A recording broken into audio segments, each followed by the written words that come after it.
Hi guys, welcome back to my YouTube channel. I am back with another video. So ये video होने वाला है सारे nursing students के लिए जिनका भी इस ईयर एग्ज़ाम निकला है और वो नेक्स्ट ईयर यानी कि 26 से अपना सेशन स्टार्ट करने वाले हैं। तो उन लोगों के लिए ये वीडियो बेसिकली होने वाला है। हम खुद एक नर्सिंग स्टूडेंट हैं, तो हम क्या क्या रूल्स अभी तक फॉलो कर रहे हैं नर्सिंग स्कूल में, क्या क्या वहाँ का रूल्स एंड रेगुलेशन होता है, कैसे रहना होता है, हम हर चीज़ के बारे में आपको बताएंगे। सो वीडियो के एंड तक बने रहो और हम हर चीज़ आपको क्लियर करने वाले हैं। So let's start. सबसे पहले स्टार्ट करते हैं यूनिफॉर्म से। जैसे कि आप नर्सिंग स्कूल में जाते हैं तो वहाँ का अलग ही यूनिफॉर्म होता है और यूनिफॉर्म में सूट आता है। चाहे आप क्लास करें या फिर हॉस्पिटल ड्यूटी जाए, आपको सूट ही पहनना है। अगर जैसे कि सूट गंदा हो गया, बारिश में गंदा हो गया या फिर धोए तो सूख नहीं पाया या फिर कोई भी रीज़न हो, वो सब कुछ नहीं चलने वाला है। आपको पहनना है ड्रेस ही, या फिर आप मतलब किसी भी तरह पहने, किसी भी तरह उसको सुखाएं। हम लोग अभी ड्रेस ही पहनते हैं, जैसे आप मेरे ब्लॉग वगैरह में देखते होंगे। तो हम लोग का भी ऐसे सूखता नहीं है। अब तो ठंडा है, अब तो और नहीं सूखेगा, तो हम लोग रात भर फैन चला के रूम में छोड़ देते हैं, या फिर कभी मतलब रस्सी इधर बांध के पसार रहे हैं, कभी रस्सी उधर बांध के पसार रहे हैं। बट आपको पहनना यूनिफॉर्म ही है। अब देखो, कॉलेज जाते के साथ यूनिफॉर्म नहीं मिलता है, हो सकता है बहुत सारे कॉलेज में मिल जाता हो, बट हम लोगों को तो नहीं मिला था कॉलेज जाते के साथ। हम लोग को मतलब अब जाके मिला है, इधर 2-3 महीने पहले मिला है, और हमको नर्सिंग करते हुए अभी 8 मंथ हो चुका है। तो शुरू में आपको यूनिफॉर्म नहीं मिलेगा। तो स्टार्टिंग में भी आप सोचेंगे अगर यूनिफॉर्म नहीं है तो क्या पहने, तो उसमें भी आपको सूट ही पहनना है। एंड सूट पे आप सोचेंगे जीन्स पहन लेते हैं, घर पे पहनने वाला ट्राउज़र पहन लेते हैं, तो वो सब नहीं चलने वाला। एंड स्पेशली बाथरूम स्लीपर तो बिल्कुल नहीं चलने वाला है। हमारे स्कूल में भी, मेरा नर्सिंग कॉलेज नहीं है, स्कूल है, तो हमारे स्कूल में भी कुछ लड़कियां मतलब बाथरूम वाला स्लीपर पहन के आ जाती थी, या फिर स्टार्टिंग में जीन्स पहन के, ट्राउज़र पहन के ऐसे पहन के आती थी। तो फिर बहुत डांट पड़ता था मैम से। बट अब तो हम लोग मतलब रेगुलर हो गए 8 महीने से, तो हम लोग को आदत पड़ चुका है कैसे क्या पहनना है क्या नहीं। आप लोगों को पहनना तो सूट ही है। क्लास जाएंगे तब भी सूट पहनना है, सूट पैंट और दुपट्टा होना चाहिए। एंड उसके अलावा जब आपका हॉस्पिटल में ड्यूटी लग जाएगा फिर तो आपका एक अलग ड्रेस ही हो जाएगा, तो आपको वही ड्रेस पहन के और हॉस्पिटल जाए। अब यूनिफॉर्म जो होगा ना, वो आपको कॉलेज ही दिलवाएगा, आप खुद से नहीं ले सकते हैं, आपको कॉलेज ही दिलवाएगा। फ्री में नहीं दिलवाएंगे, कॉलेज वाले भी पैसा लेते हैं, बस वो सिलवा के आपको देंगे और आपको उस चीज़ के लिए पैसा पे करना है। हम लोग को भी यूनिफॉर्म मिला, तो बस यूनिफॉर्म मिला और उस चीज़ के लिए पैसा पे करना पड़ता है। तो आप लोग को भी यूनिफॉर्म मिलेगा, उस चीज़ के लिए आपको पैसा देना है। और कई जगह पैसा होता है कि फ्री कर दिया जाता है, कि जो लोग खुद से अफोर्ड कर सकते हैं वो कर ले। बट मोस्टली जगहों पर नहीं ही होता है, क्योंकि अगर ऐसा फ्री कर दिया जाए तो हर बच्चा यही बोलेगा कि हम खुद ही ले लेंगे। इसलिए कॉलेज वाले ही यूनिफॉर्म देते हैं और आपको उस चीज़ के लिए पैसा पे करना है। अब अगला टॉपिक है ग्रीटिंग, यानी कि विश करना टीचर को, अपने सीनियर्स को, या फिर वहाँ पे जितने भी स्टाफ वगैरह काम करते हैं उनको। तो हम लोग जब स्टार्टिंग में गए थे ना, तो हमारे सीनियर लोग हम लोगों को पहले ही बता दी थी कि सबको विश करना है, जाते के साथ आते के साथ, ऐसे वैसे जितना भी कुछ करना था सब कुछ बताई थी।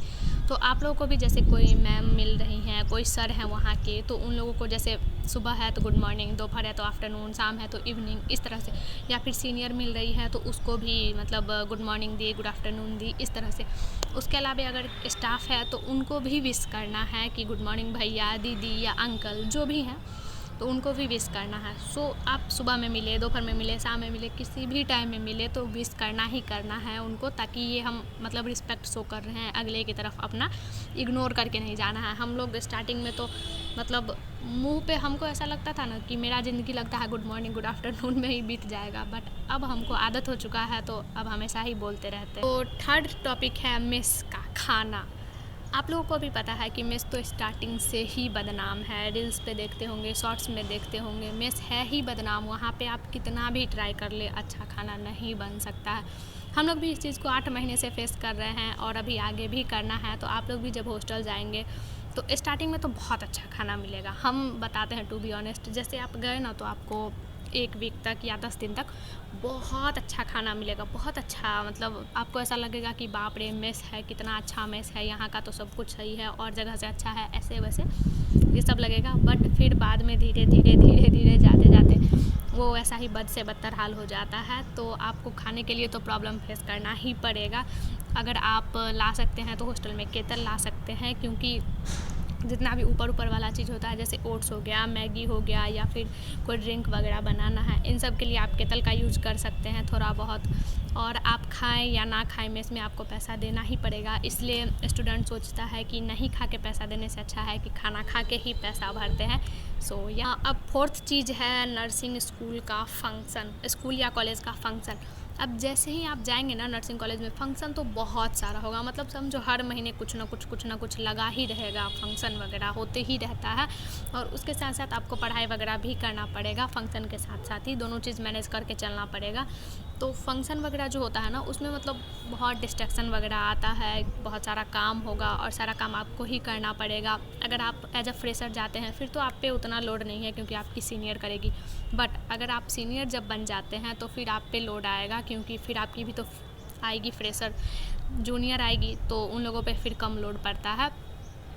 तो अब हम बात करें अगर उसका, क्या बोल रहे थे हम, हाँ, तो फंक्शन जो होता है ना, उसका ड्रेस कोड हम लोगों में तो ऐसा है कि जैसे कोई भी फंक्शन होता है तो उसमें साड़ी ही पहनना है, साड़ी के अलावा हम लोग कुछ नहीं पहन सकते हैं। आप मेरे हर वीडियो वगैरह में देखते होंगे, या फिर जितना भी हम ब्लॉग पोस्ट किए हैं उसमें भी देख सकते हैं, तो साड़ी ही पहनना है। बट कई जगहों पे हम देखते हैं कि सूट भी अलाउ किया जाता है, कई जगहों पे बस साड़ी पहना जाता है, कहीं कहीं पे जो मन सो पहनो। बट हम लोग के यहाँ बस साड़ी पहन सकते हैं और साड़ी के अलावा कुछ भी नहीं पहन। जब भी हॉस्टल आएँ तो खुद के लिए साड़ी लेके ही आएँ, और जिनका घर हॉस्टल से काफ़ी दूर है उनको तो हम ऑब्वियसली सजेस्ट करेंगे कि वो साड़ी लेके ही आएँ, क्योंकि फंक्शन हो सकता है कि आपको भी रिकमेंड कर दिया जाए साड़ी पहनने के लिए ही। अब हम लास्ट चीज़ का बात करेंगे तो वो है असाइनमेंट। अब नर्सिंग ना असाइनमेंट के लिए ही मतलब जाना जाता है। नर्सिंग में आपको बहुत सारा असाइनमेंट मिलेगा, असाइनमेंट हो, 3D मॉडल हो, पोस्टर बनाना हो, चार्ट बनाना हो, वगैरह वगैरह बहुत कुछ आपको मिलेगा बनाने के लिए। तो उन सब के लिए भी आप प्रिपेयर रहिएगा। बहुत बार तो ऐसा होगा कि आप असाइनमेंट दीजिएगा टीचर को और उनको सही नहीं लगेगा, मतलब कुछ फॉल्ट होगा उसमें, तो वो रिटर्न कर देंगे, फिर आपको दोबारा बनाना पड़ेगा। हम लोग भी ये चीज़ मतलब फेस करते ही रहते हैं, तो उस चीज़ के लिए आप रेडी रहिएगा। एंड जब भी कोई फंक्शन होता है तो उसके साथ साथ एग्ज़ाम भी होता है, फिर असाइनमेंट होता है, 3D मॉडल, पोस्टर, चार्ट, जो भी हो, बुलेटिन बोर्ड हो गया, नोटिस बोर्ड हो गया, ये सब कुछ बनाने के लिए मिलते ही रहता है। तो इन सब को साथ में लेके चलते हुए ही फंक्शन, पढ़ाई, सब कुछ को मैनेज करके चलना पड़ता है। सो आप लोग उस चीज़ के लिए प्रिपेयर रहिएगा। अब हम आप लोग को डरा नहीं रहे हैं ज़्यादा, बस बता रहे हैं जो चीज़ होता है। तो अगर आपको और कुछ चीज़ के बारे में पूछना है तो आप मेरे से पूछ सकते हैं। इस वीडियो के लिए तो इतना ही था, हम बस 5 चीज़ों के बारे में बताए हैं आपको, 5 रूल्स और रेगुलेशन। तो आपको और भी कुछ पूछना होगा मेरे से, जो लोग नर्सिंग करने वाले हैं, जिनका अभी इस साल एग्ज़ाम निकल गया है, उनको तो सबसे पहले मैनी कॉन्ग्रेचुलेसन्स।